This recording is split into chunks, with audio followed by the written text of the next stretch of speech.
Tomorrow marks the 17th anniversary of Hurricane Katrina, FEMA calling it the single most catastrophic natural disaster in U.S. history. FEMA calling it the single most. It's zoned in near New Orleans, hitting as a Category 3. The storm causing billions of dollars in damage, destroying hundreds of thousands of homes and killing over 1,800 people. The loss of life and damage to properties was worsened due to the levees breaking.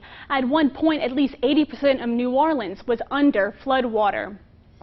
On the same day, 16 years later, Hurricane Ida slammed into southeast Louisiana as a Category 4 storm. It is the second most powerful hurricane to ever hit Louisiana, causing $75 billion in destruction. Nearly 30 people have died. News 10's Shannon Haig went to Grand Isle to look at the rebuilding process following Ida. She also explains what needs to be done to protect Louisiana's coastal communities.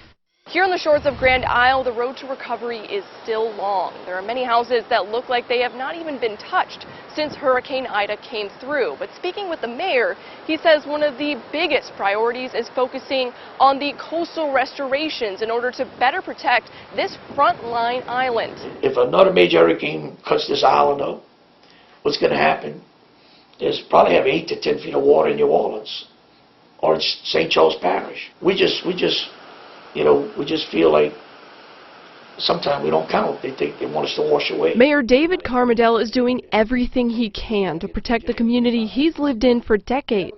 Being a barrier island, they are no stranger to storms, but as the coast washes away, he's trying to do what he calls Cajun engineering to protect against the next storm. I'm just aggravated. Here hurricane season is. You're here today, and knowing that I got 12 gaps in the levee, and I got my own little bulldozer pushing, dirt to try to save what we can on the beach.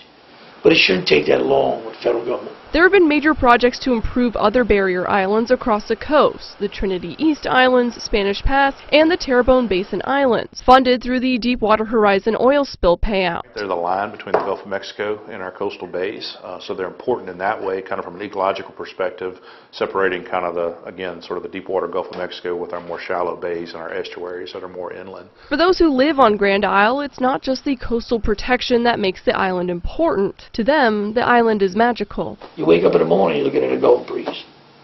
My granddaughter was this morning on the porch looking at the Gulf and saying, "Papi, this is quiet, it's nice." And then she sees the dolphins right there in the water. With each powerful storm, insurance rates skyrocket for coastal communities. Some don't want to return after Ida. Others are considering packing it up for good and moving inland. Can't afford the insurance for the town hall, the city hall. So I want to keep that money to keep my budget just alive, to keep a steady check for my employees. And the hell with the insurance. And I got to do it right, and I don't mean that ugly.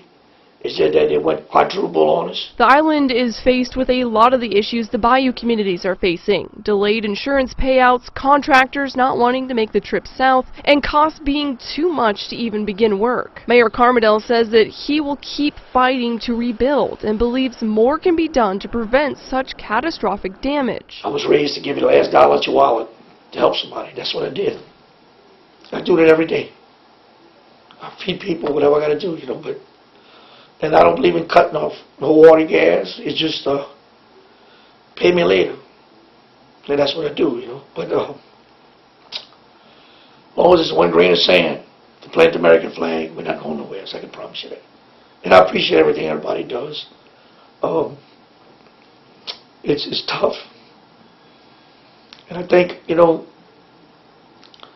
if I need to run higher up, to wake up America, or wake up somebody to tell them that, we belong to America, and we need to protect the little towns. The mayor has made multiple trips to Washington, D.C. to share the island's story. Congressman Garrett Graves is fighting to help them. You can't just go out there and build protection after a storm happens. That's not helpful. You can't come in and charge people unaffordable insurance rates. That's not helpful. We've got to be more proactive and lean forward. A major issue after Hurricane Laura was the long delay in federal money. Graves says that process has to be faster. When it comes to coastal projects, he says the process is always slow and it takes convincing of the critical need. Louisiana is in a unique situation with how the Gulf and rivers impact the geography, and the coastal protections are being watched around the globe. You can't replace South Louisiana. And while we're experiencing some challenges with our coastal loss, with community sustainability, resilience in some cases, This is also an opportunity for us, because what's happening to our communities now is predicted to happen to coastal communities across the United States and around the world. Grand Isle is just the tip of the spear, as the congressman described it. The bottom line is we're on the front line. And if we don't protect this little island, that's more water, more energy coming in. But all the way up the bayous and into the big cities, climate change and powerful storms will continue to devastate, but they don't have to. The people of South Louisiana will keep rebuilding.